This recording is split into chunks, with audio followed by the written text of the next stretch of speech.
E aí, pessoal, eu sou o Aldrin. Eu sou o Al. E pessoal, lembrando que eu tô com um canal novo, vou deixar no comentário fixado e também na descrição, se vocês puderem passar lá, se inscrever e assistirem os vídeos, já tem 4 vídeos lá pra vocês verem, eu agradeceria muito pelo feedback. E hoje vocês pediram pra gente trazer então o vídeo do Celp, que ele acaba explicando mais sobre a lore do LoL. Pro pessoal que comentou o universo lúdico, eu assisti vários vídeos do Alesios e ele explica muito detalhadamentezinha, com muita coisa que é pro pessoal que manja da lore já. Então eu assisti numa perspectiva imaginando que eu fosse o meu pai e eu tirava 50 perguntas a cada minuto que ele falava. Então é uma coisa que realmente é só pra quem já tá entendendo da lore. Eu vi alguns vídeos do Celp, ele explica mesmo pra gente ignorante, assim como nós que tá aprendendo um pouco sobre a lore. Então eu achei melhor trazer o Celp do que o universo lúdico. Dos que vocês pediram, esse foi o mais pedido, que é o nosso querido Atrox aqui, o nosso Darkin. E a gente vai entender um pouco da história dele e depois do Pantheon, que também faz meio que uma parte da história dele. Então se vocês gostarem, deixa o like, comentário, se inscreve no canal e vamos pro react. Bora lá.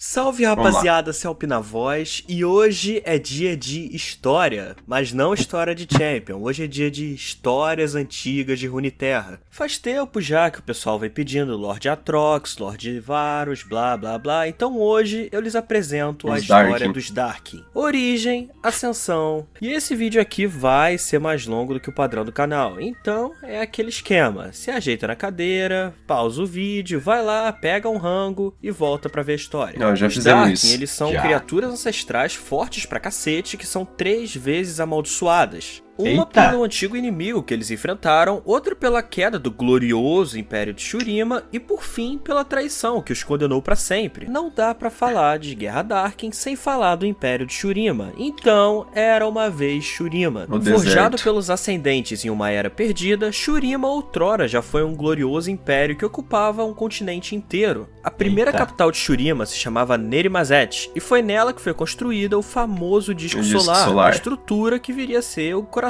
do Império. O lance é que, na verdade, o Disco Solar não era uma obra Shurimane, era uma obra targoniana, porque quem ordenou a construção desse disco foram os aspectos de Targon usando o poder roubado do Aurelion Sol. Eles ordenaram a construção do Disco Solar em preparação a um conflito desconhecido que ainda estava para acontecer. Eles não falaram o que era, só mandaram os caras construir. Só que essa primeira construção não deu certo, o bagulho caiu do céu e o Aurelion Sol ficou rindo da cara deles. Então os aspectos olharam para os humanos e falaram, ficou ruim, faz de novo. E dessa vez, com a ajuda dos magos de Istal, os seres humanos conseguiram criar o Disco Solar. Tá, beleza, eles criaram, ficou maneiro lá, bonitão o disco lá no céu. Mas pra que servia isso? Você vê que o disco, ele tá derrubando água, né, no deserto, é meio que um oásis, por assim dizer.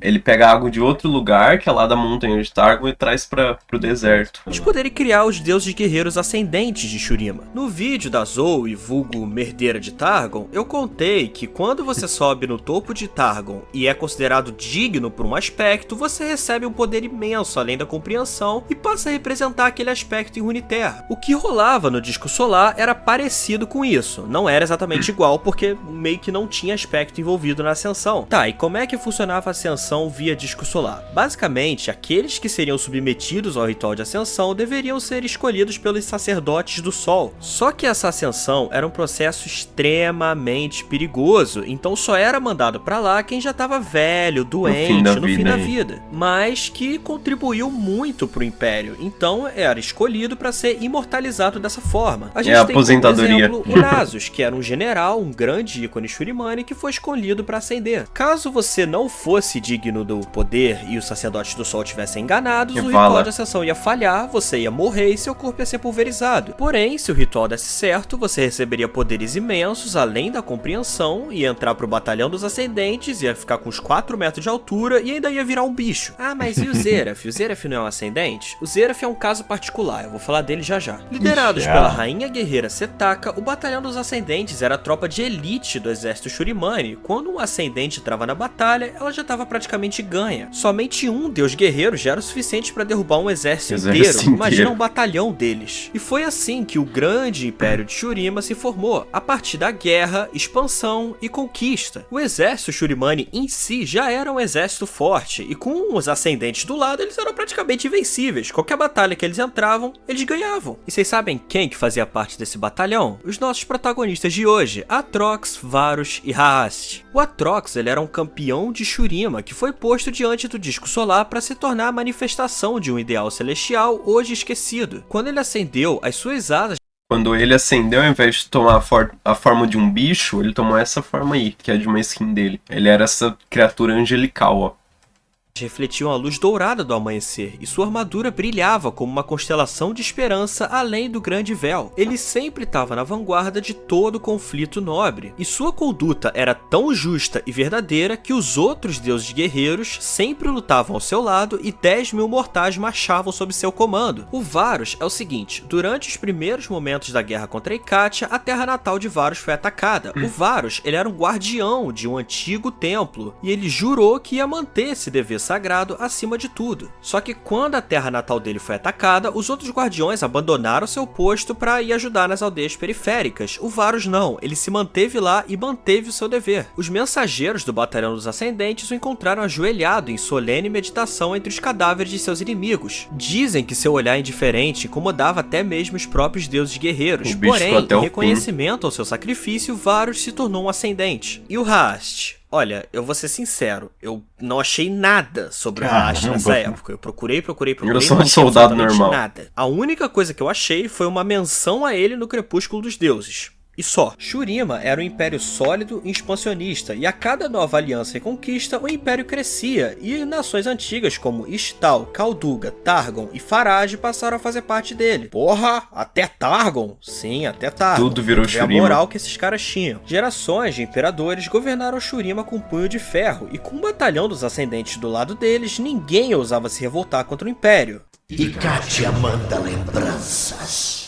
Ou quase ninguém, né? Depois do terremoto na região de Sabera, um dos estados vassalos de Shurima, conhecido como Ikatia, havia descoberto uma nova força que eles batizaram de Vazio. Acreditando que esse poder é o suficiente para derrotar os ascendentes de Shurima, Ikatia declara guerra ao Império Shurimani. Ah, mas eles já tinham alguma experiência com Vazio? Não. Ah, mas eles já estudavam Vazio há algum tempo, né? Não. Eles pelo menos sabiam direito que era o Vazio? Não. Ué, e por que eles acharam que era uma boa ideia soltar um negócio que eles não conhecem no meio de uma batalha? Ah, confia. Os representantes do Império foram atacados e os símbolos foram destruídos, e é óbvio que o Imperador não ia deixar barato. O exército Shurimani é enviado para suprimir a revolta junto com Setaka, Atrox, Nasus e outros ascendentes. E Katia então resolveu liberar o Vazio no campo de batalha, só que saiu tudo errado. A merda que eles fizeram foi tão grande que até hoje não conseguiram arrumar. Quando a fenda do Vazio foi aberta, os monstros que saíram de lá desceram e foram comendo todo mundo, e Katian, ascendente, soldado, civil, quem tivesse no caminho morria. Nem mesmo a Setaka, a rainha guerreira dos ascendentes, conseguiu segurar o Vazio. Na verdade, ela foi a primeira a morrer. Quando a batalha terminou, tava tudo fodido. O território que antes era Ikatia se tornou uma terra devastada pelo Vazio. E os poucos de Ikatia que testemunharam os terrores do Vazio e sobreviveram, agora buscam uma maneira de enfrentar esse mal, independente do que seja necessário. E essa guerra, ela não afetou apenas os Ikatianos, ela afetou o Império Shurimani também. Os ascendentes ficaram completamente devastados pela guerra, alguns ficaram traumatizados com a visão de Setaka sendo completamente consumida pelo Vazio. Eles se tornaram insensíveis e mais propensos à ira, até mesmo o nobre Atrox sofreu com isso. E ele também lutou ao lado de seus irmãos nos próximos anos para conter o avanço do Vazio, porque apesar da guerra de Ikatia já ter terminado, ainda tinha bicho do Vazio solto querendo comer todo mundo. Esses ascendentes que ficaram de coração apertado e foram mudados pela guerra, eles se tornaram os Solnatos. Chegamos na era de Azir e Zeraf, o Tico e o Teco de Shurima. O Azir, ele já havia se tornado imperador e ele resolveu que ele queria se tornar ascendente para sentar do lado de Nasus e Renekton. Num bar tinha um cachorro, um jacaré e um pombo. Os sacerdotes do Sol, eles protestaram contra isso e o Azir falou, foda-se, quem manda aqui sou eu. E o ritual de ascensão até podia ter dado certo, se não fosse pelo Zeraf. O Azir e o Zeraf, desde criança, eles eram muito próximos, e quando o Azir se tornou imperador, ele nomeou o Zeraf como seu braço direito. O Zeraf, ele havia sido um escravo, e o Azir tinha prometido pra ele que quando se tornasse imperador, ele ia acabar com a escravidão. Só que ele não cumpriu essa promessa de imediato. Então o Zeraf começou a ficar meio assim, porque o Azir Azir não tinha cumprido a promessa dele e começou a cutucar o Azir. Só que a ascensão de Azir tinha deixado ele arrogante, e o Zeraf cutucou tanto ele que o Azir foi um escroto com o Zeraf e falou pro Zeraf que ele era só um escravinho e que era pra ele calar a boca. E o Zeraf, ele levou isso muito pro pessoal e ele começou a tramar uma traição contra o Azir. Quando o Azir resolveu que ia passar pelo ritual, foi ali que Zeraf viu uma abertura pra botar seu plano em prática. Só que não é tão fácil assim você encostar no Imperador de Shurima, tem que passar pelo Nasus e pelo Renekton primeiro. O Zeraf então, ele abriu um sarcófago que continha uma antiga entidade de fogo vivo e soltou esse bicho por aí. Eita. O Nasus e o Renekton tiveram que ir lá pra dar um jeito na criatura que o Zeraf tinha liberado, deixando deixou o Azir o cara sozinho com o Zeraf. No momento que o Azir estava prestes a entrar no ritual, o Zeraf empurrou ele pra longe e redirecionou o poder do ritual pra si. O corpo do Azir foi completamente pulverizado pela luz solar. Quando isso aconteceu, os sacerdotes do sol tentaram parar o ritual, mas o Zeraf não deixou. Ele forçou os caras a continuar mandando mais e mais poder pro corpo dele. Eventualmente, o corpo dele começou a se desfazer, e foi tanto poder que ele virou esse bicho aí que tá no game. Isso aí que vocês estão vendo é um Bakai. Um Bakai é o que acontece quando o ritual de ascensão falha ou fica incompleto. Porém, o poder do ritual não pertencia ao Zeraf. As consequências de trair Azir foram catastróficas. O disco solar, o grande coração do Império de Shurima, despencou do céu, e o Império que foi construído ao longo de milênios foi completamente pro buraco em questão de minutos. Quando Nasus e o Renekton chegaram onde estava o Zeraf, já era tarde demais. O Azir já estava morto e o Zeraf estava lá todo poderosão. Eles tentaram fazer um 2x1 contra o Zeraf, só que o Zeraf... Eu gosto bastante dessa arte, ó, deles. Os dois gigantes combatendo a força no meio de tudo. ficou tão poderoso que ele quebrou os dois de porrada na maior tranquilidade. Quando eles viram que eles não iam conseguir vencer o Zeraf no mano a mano, o Renekton olhou pro Nasus e falou: é o seguinte, eu vou arrastar ele até a tumba dos imperadores e você tranca nós dois lá dentro. O Nasus, no começo, ele não queria fazer isso, só que não tinha outra escolha, era isso ou o Zeraf ia destruir tudo. No fim, ele acabou concordando e prendeu Zeraf e Renekton na escuridão durante milênios. Com a queda do disco solar, as águas divinas que afloravam o oásis da cidade secaram, levando a morte e a fome por toda Shurima. Alguns ascendentes solnatos ainda se esforçaram para tentar manter o império de pé, só que pensa, a maioria deles já estava com a cabeça fudida por causa da guerra de Katia, e aí ainda vem o Zeraf e termina de cagar o negócio. Aí fica foda. Sem um imperador para liderar e sem a ameaça do vazio para combater, essa desconfiança toda entre os solnatos começou a gerar algumas rivalidades, e eles começaram a brigar entre si. Só que essas brigas deles não era briguinha tipo, ai, vamos ali na esquina pra gente trocar porrada. Eram deuses, não, né? São deuses, velho. E cada um deles ainda tinha um exército do lado deles, então acabou virando uma guerra. Os humanos que começaram a fugir dessa guerra, então eles começaram a chamar os solnatos de outro nome. Costumávamos ter outro nome. Agora somos Darkin. A guerra que se instaurou, que no futuro viria a ser conhecida como Guerra Darkin, começou a devastar a Runeterra inteira. O negócio saiu de Shurima, começou a ir pra Valoran, virou uma merda. A aparência desses ascendentes que estavam lutando entre si foi ficando mais distorcida, não só por causa do vazio, que cagou tudo, mas também por causa da magia de sangue que eles usavam. Inclusive, sabe o Vladimir? Foi um Darkin que ensinou magia de sangue pra ele. Só que apesar de eles estarem tudo fudido, eles ainda eram deuses guerreiros, então não tinha como parar eles. Eles iam guerrear até que o mundo fosse destruído ou até que só restasse um. Os mortais que estavam ali no meio, eles não podiam fazer nada, eles não tinham como se revoltar, a única opção deles era obedecer e tentar ficar vivo. Basicamente, esses mortais eram só gado pros deuses guerreiros, tá ligado? E esse conflito, que depois viria a ser conhecido como Guerra Darkin, teria acabado com Runeterra se alguém muito peculiar não tivesse entrado na luta. Que os Darkin fossem tão perigosos para Runeterra quanto o vazio, os Targonianos resolveram intervir na guerra. A coisa tava tão feia aqui embaixo que o próprio Espectro do Crepúsculo resolveu descer para dar um jeito na situação. Não na forma de Zoe, mas sim na forma de Misha.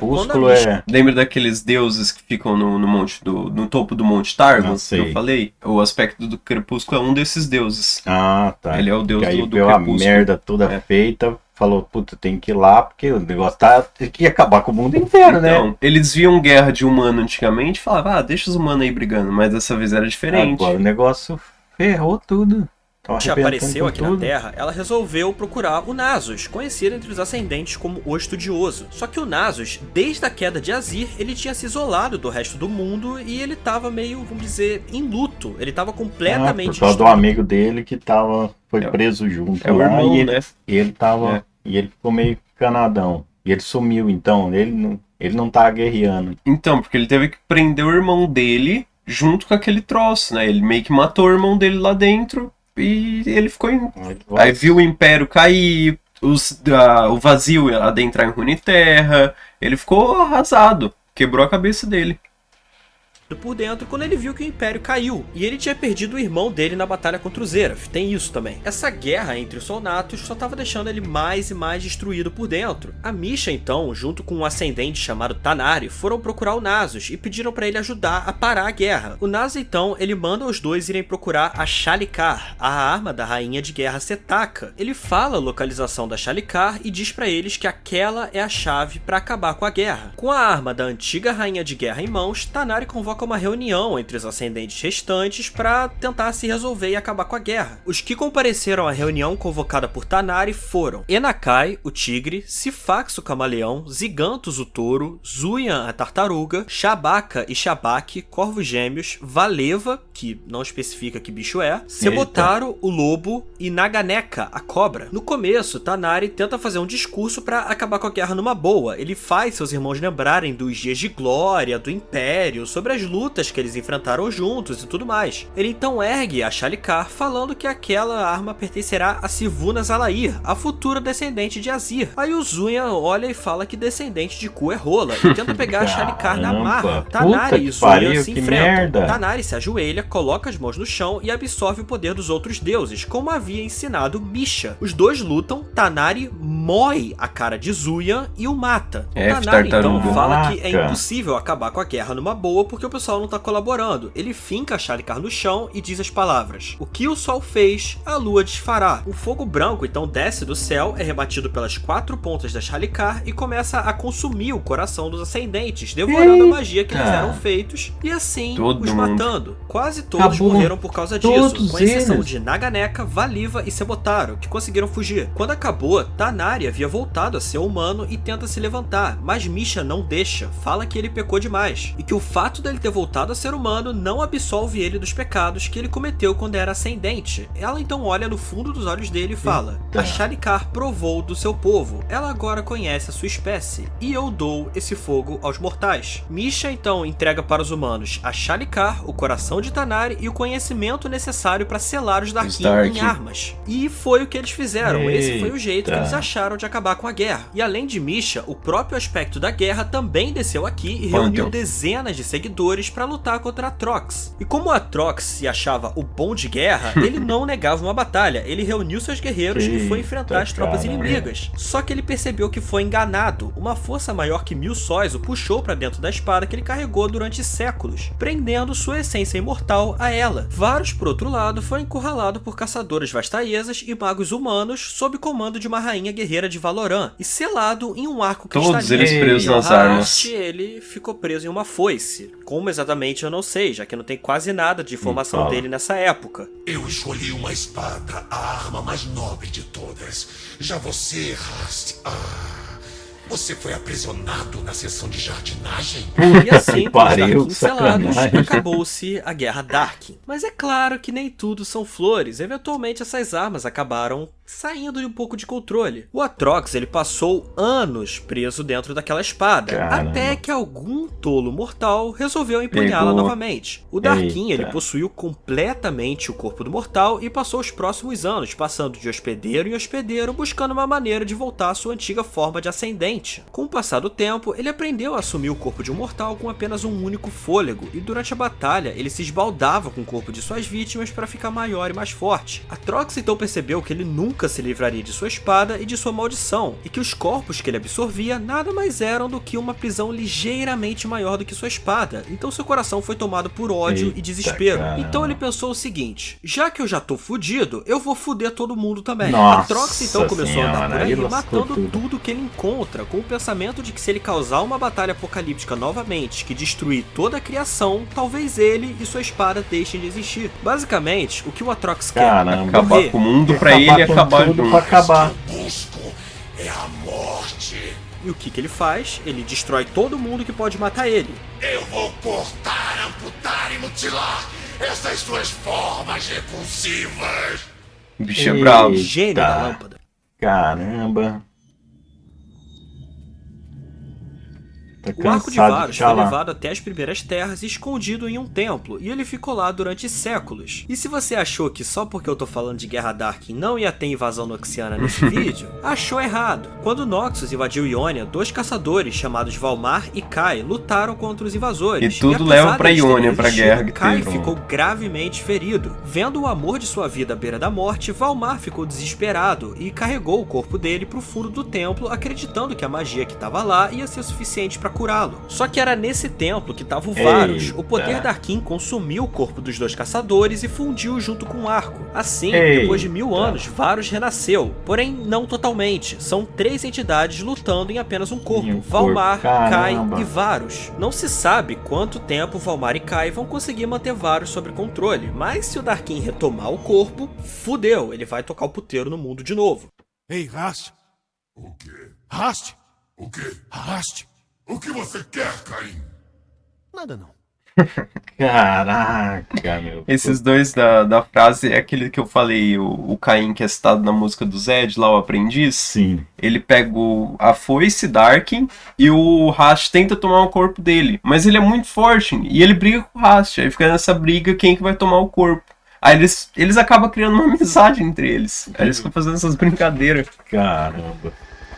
Durante essa mesma invasão noxiana, a foice Darkin Aí, Haash e foi vem a desenterrada por Noxus. O jovem acólito da Ordem das Sombras, conhecido como Caim, recebeu a missão de encontrá-lo. No momento em que Caim tocou a foice pela primeira vez, seu corpo já foi imediatamente corrompido, porém não totalmente. Ele retornou para Ionia triunfante e determinado a dominar o poder da foice. Caso ele consiga, ele vai usar esse poder para derrotar Zed e se tornar o novo líder da Ordem das Sombras. Porém, caso Haash consiga tomar conta do corpo de Caim, ele, junto com seus outros irmãos Darkin, vão assolar esse mundo em guerra e caos mais Aí uma fica vez. nessa, E quem que todos vai ganhar? conhecerão o poder do temível Ra. Ih, olha lá, é o Caim vermelho. Aí o povo fica chamando ele no jogo de Caim azul, se ele se transformar no Caim, e Caim vermelho, se ele for o Rast. Mas o nome dele, ele tem um nome, ele é Rast, só que todo mundo chama de Caim vermelho. Vermelho. Som. Salve rapaziada, Celpe na voz, e como é que vocês estão? Tão bem? Passaram bem o Natal? Pois bem, hoje a gente vai falar de guerra, porque eu vou contar uma história que está sendo muito pedida há um bom tempo e nesse último mês vocês pediram bastante, que é a história do nosso grande espartano, que costumava dominar a top lane, depois desceu pro bot e agora eu não sei o que estão fazendo com esse boneco, faz tempo que eu não vejo um. Então espero que você esteja bem alimentado, fica em pega tudo. sua lança, pega seu escudo que a É um gente vai boneco muito subir o Monte versátil. Targon, porque hoje é a história de Pantheon, o bom de guerra. E assim, eu sei que o que vocês querem ver é a história desse Ultra Shed que tá no game, só que eu vou contar um bagulho pra vocês. Esse cara aqui não é o Pantheon. Como assim não é o Pantheon? Tá escrito Pantheon no nome, ô burro. Sim, mas ele não é o Pantheon. Eu vou explicar, se liga. Ei, Pantheon lá, é o vem a nome do história. aspecto da guerra de Targon. Esse cara que tu tá jogando aí em Summoner's Rift é o guerreiro Atreus, que foi um dos muitos hospedeiros do deus da guerra Pantheon. Porque o Pantheon, como eu disse, é o nome do aspecto da guerra. E os aspectos mesmos, são seres celestiais que vivem além dos reinos de Runeterra. E eles não costumam mexer muito diretamente aqui embaixo. Sempre que eles precisam resolver alguma coisa em Runeterra, eles escolhem um mortal específico, Eita. emprestam seu poder pra esse mortal, e aí o mortal resolve seja lá o que o aspecto quer resolver aqui embaixo. E tem também a antiga lenda, que diz que se você subir no topo do Monte Targon e algum aspecto for com a tua cara, você se torna a encarnação daquele aspecto. E no caso, o Pantheon, o aspecto da guerra, ele já teve várias encarnações aqui no mundo mortal. Uma dessas encarnações é uma mulher, que aparece no conto Alvorecer e Gêmeos, um conto do Aurelion Sol, narrado em primeira pessoa. Essa encarnação acaba sendo morta pelo Aurelion Sol durante esse conto mesmo. Pantheon também desceu em Runeterra durante a Guerra Darkin. Ele não gosta muito da baguncinha que os Darkin estavam fazendo aqui embaixo, então ele reuniu vários seguidores para lutar contra os semideuses. Assim, trabalhando junto com os mortais e com o aspecto do crepúsculo, eles conseguiram acabar com a guerra. O avatar mais guerra que a recente gente do acabou de ver. grande Pantheon foi justamente o guerreiro Atreus. Atreus nasceu entre os Hakor, os habitantes tribais de Targon, e o seu nome foi dado em homenagem a uma estrela da constelação da guerra, no caso, a constelação de Pantheon. E desde que ele era pequeno, ele sempre teve um espírito guerreiro e ele sentia que o lugar dele era na batalha. Assim como muitos em sua tribo, Atreus treinou duro para se juntar aos Hahoraki, a ordem militar dos Hakor. Só que por mais que o Atreus treinasse muito, ainda tinha um detalhezinho aí. O Atreus era um fudido. Diferente de filmes onde o protagonista começa a treinar e se destaca nos treinamentos, então, não aconteceu com o Atreus. O Atreus, ele não era o mais forte, ele não era o mais habilidoso, e ele também não era bom de guerra. Na verdade, ele perdia a maior parte das batalhas que ele entrava. Porém, contudo, entretanto, por mais que em combate, fisicamente, o Atreus não fosse lá essas coisas, o seu espírito era de aço. Não importava o quanto ele apanhasse, não importava o quão ferido ele estava. Batalha após batalha, Atreus sempre se reerguia. Os oponentes podiam quebrar seu corpo, mas nunca o seu espírito. Não interessa se ele tava com um machado enfiado no bucho, com 5 flechas cravadas nas costas, com uma perna quebrada e com um chimpanzé mijando em cima dele. Atreus ainda levantava. Seu espírito era tão forte, sua força de vontade era tamanha que parecia que o homem simplesmente se recusava a morrer. Foi essa força de vontade que acabou chamando a atenção de um colega de Atreus entre os Hakor, o Pilas. Com o tempo, nasceu uma rivalidade entre os dois, mas era uma rivalidade saudável. O Pilas, ele ficou impressionado com a resiliência de Atreus, e em meio a tanto sangue que os dois derramavam na arena de treinamento, uma forte amizade acabou sendo criada entre eles. Certo dia, os dois foram enviados juntos para uma patrulha junto com outros Hakor. Porém, essa patrulha que os dois estavam acabou sendo emboscada por guerreiros bárbaros, que matou todo mundo, com exceção dos dois guerreiros. Depois de quase morrer nessa emboscada, os dois foram até o Aspecto do Sol e pediram para que a entidade destruísse os invasores. O Aspecto, por sua vez, se recusou a destruir os invasores. Assim, Atreus e Pilas olharam para ele e falaram: "Ah, não vai destruir não? Já é então." Assim, para defender sua terra natal, os dois juraram capturar o poder dos próprios Aspectos, subindo até o topo do Monte Targon. E subir no topo do Monte Targon é muito mais difícil do que parece. E apesar dos dois terem subestimado o quão difícil seria a subida, eles conseguiram chegar no topo. Quer dizer, o Atreus conseguiu chegar no topo, porque o Pilas, ele morreu no momento em que ele pisou no cume. Atreus, por outro lado, conseguiu chegar no cume vivo, graças ao seu espírito de ferro. E quando os céus se abriram diante do homem, foi quando o aspecto da Guerra Pantheon então se revelou. Porém, contudo, entretanto, o que aconteceu aqui com Atreus foi diferente do usual. O que acontece normalmente é que quando um mortal consegue chegar no topo do Monte Targon, o aspecto abençoa ele com poder divino, e ele passa a ser uma representação daquele valor no mundo mortal. Só que aí que tá, o escolhido do aspecto não perde a consciência, ele continua sendo ele mesmo. Só que aí que tá, não foi isso que rolou com Atreus, porque Pantheon, o grandioso aspecto da guerra, julgou o homem como indigno, já que ele era um guerreiro que conhecia apenas a derrota. Assim, o aspecto da guerra tomou o controle completo do corpo do homem e saiu por aí fazendo o que ele queria. O aspecto tinha escutado uns boatos aí de que tinha um Darkin libertado que estava caminhando pela terra, rasgando todo mundo que encontrava. Enquanto o Pantheon usava o corpo de Atreus para caçar os Darkin, o Atreus, em algum lugar ali da mente, ele ainda conseguia ver algumas coisas. Não demorou muito para que Pantheon acabasse topando com o Atrox, que adivinha só, não estava nem um pouco feliz com ele. O Atrox agora buscava chegar no pico da montanha. Depois de passar séculos sendo aprisionado e atormentado numa espada, o Darkin buscava causar uma batalha apocalíptica que varreria até mesmo os limites da criação. E ao encontrar o aspecto da guerra novamente caminhando entre os mortais, Atrox então gritou as 3 palavrinhas mágicas: "Vem,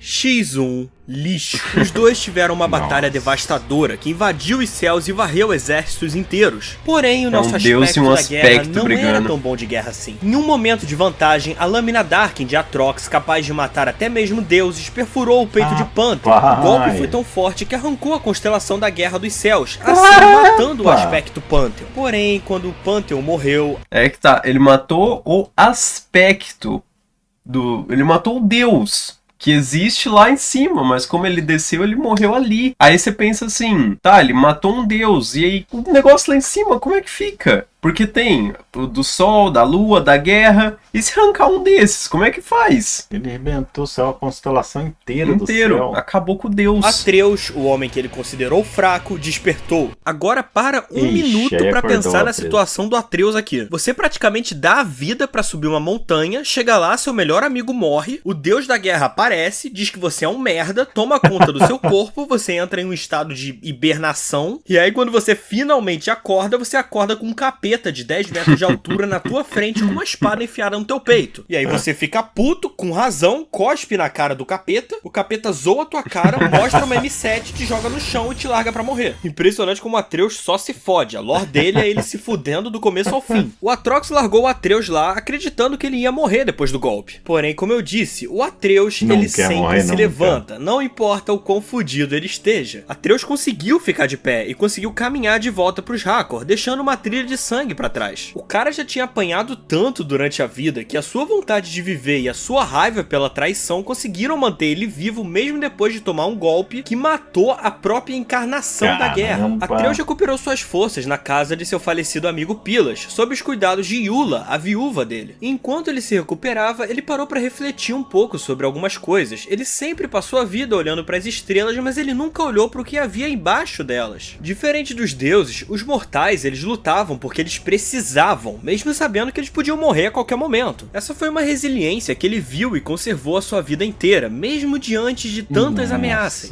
Os invasores bárbaros que atacaram a patrulha de Atreus agora estavam ameaçando os assentamentos do norte dos Hakor, onde ficava a fazenda da Yula. E o Atreus, ele não conseguia nem andar direito, mas ele resolveu que ia lutar. Atreus então partiu, carregando a lança e o escudo do falecido Pantheon, que agora já não tinham mais o brilho celestial. Quando ele chegou lá, ele encontrou uma carnificina, porque seus inimigos já estavam sob ataque. E pelos gritos e pelo cheiro de sangue, Atreus reconheceu que era Atrox. E foi aí que Atreus percebeu que, na verdade, os bárbaros tinham ido para Targon fugindo do Darkin. E foi aí que Atreus percebeu o quão parecido os bárbaros eram com os Hakor, mesmo que eles fossem teoricamente inimigos. Ambas as tribos eram apenas mortais que estavam se fudendo por causa de conflitos entre poderes superiores. Atreus então sentiu uma raiva profunda dentro de si, tanto do Darkin quanto dos Aspectos. Não havia diferença entre eles. Eles eram o problema. Atreus então saltou e se colocou entre os bárbaros e Atrox. E Atrox reconheceu a lança e o escudo do Pantheon. O Atrox mostrou outra M7 e começou a zoar com a cara do Atreus, porque pensa, o cara tinha matado a porra do Aspecto da guerra. O Atreus era só um cara. Que chance ele ia ter contra o Darkin? Mesmo diante de um inimigo muito mais forte do que ele jamais poderia enfrentar, Atreus se pôs em posição de combate. O espírito guerreiro que havia em Atreus não o deixou recuar, e mesmo de joelhos, por causa dos golpes de Atrox, a determinação de Atreus, ao ouvir o grito das pessoas ao seu redor, reacendeu a lança do Aspecto. E agora, com brilho celestial em suas armas, Atreus, em um poderoso salto, acertou um golpe que cortou o braço do Darkin, assim levando o monstro ao chão, enquanto Atreus permanecia em pé, olhando a estrela que ele batizou, voltando a brilhar no céu. E naquele dia, Atreus prometeu que iria lutar contra Aspectos, Ascendentes, Darkins, demônios e qualquer um cujo poder trouxesse nada mais do que a destruição. Renegando o próprio nome, Atreus então se tornou um novo Pantheon, com as armas do Aspecto se alimentando de uma vontade de lutar que só existia diante da possibilidade da guerra. Não é mais Pantheon, agora que é o divino Atreus. Pantheon não existia mais, a guerra renasceria em um homem, e esse homem era Atreus. E essa é a história do nosso espartano da Riot. Se você gostou, deixa... Que coisa! Puxa vida, e foi um negócio maluco, né? Acabou com Deus, acabou com tudo e tal, e nossa, e tudo foi naquela perseverança, perseverando, não querer morrer, não morrer. Conseguiu botar mais a constelação só inteira. Mas voltou só a estrela, que deu origem ao nome dele. Só a estrela brilhando. Ele conseguiu botar a estrela na constelação de volta. Que louco, que maluco. E essa coisa dele de ele odeia todos que não são humanos. Agora, porque ele viu que, caramba, eles estavam lutando, se matando, morreu todo mundo lá por causa dos outros que não estavam lá brigando. Pô, não era nem pra ele ter lutado com o Barba, não era pra ter morrido, não era pra estar todo mundo tranquilo. Aí falou, não, vou acabar com esse povo todo agora. Que coisa. E é legal essa coisa porque ele fala nas falas dele, eu não luto mais pelos aspectos, pelos deuses, eu tô aqui pelos humanos agora. E ele virou meio que a defesa dos humanos. É sempre humano, porque tudo foi causado com briga de Deus aqui, Deus ali, Deus faz uma coisinha, mata um monte de humano, mas os humanos sempre estiveram lá. Os humanos brigam todos os dias pra sobreviver, enquanto os deuses estão ali vivendo há milênios. Então, e na verdade, né, os humanos estão defendendo ali o planeta, a Terra, que é só viver. E mais a confusão, tudo é gerada por eles, os poderes, as coisas. Tava tudo bonitinho, 1000 anos do reino lá, arrebentaram com tudo. Puta que Tudo pariu. por causa do Xerath e do Azir lá. E tudo por causa também do pessoal de Katia. Teve o terremoto, abriu uma fenda. Você vê um troço ali, você Vai não mexer. mexe. Mas não, eles vão lá e vamos soltar. Vamos começar a guerra. Vamos ver o que tem aqui, vamos ver. E se nós tivesse poder aqui, nós vamos... Mas tava tudo bonitinho, o reino era maravilhoso. Por que eles faziam parte de um reino espetacular, né? O que é? A ganância. É a ganância. Ganância, o poder, Pessoal, se gostar do vídeo, então deixa o like, comentário, se inscreve no canal e deixa sugestão aí do que a gente traz mais, qual lore que vocês querem também que a gente traga. Eu tô pensando em gravar as falas estranhas explicadas do Atrox, que vocês deixaram aí embaixo também, e talvez algumas falas do Pantheon também para complementar esse vídeo. E até o próximo vídeo. Até a próxima.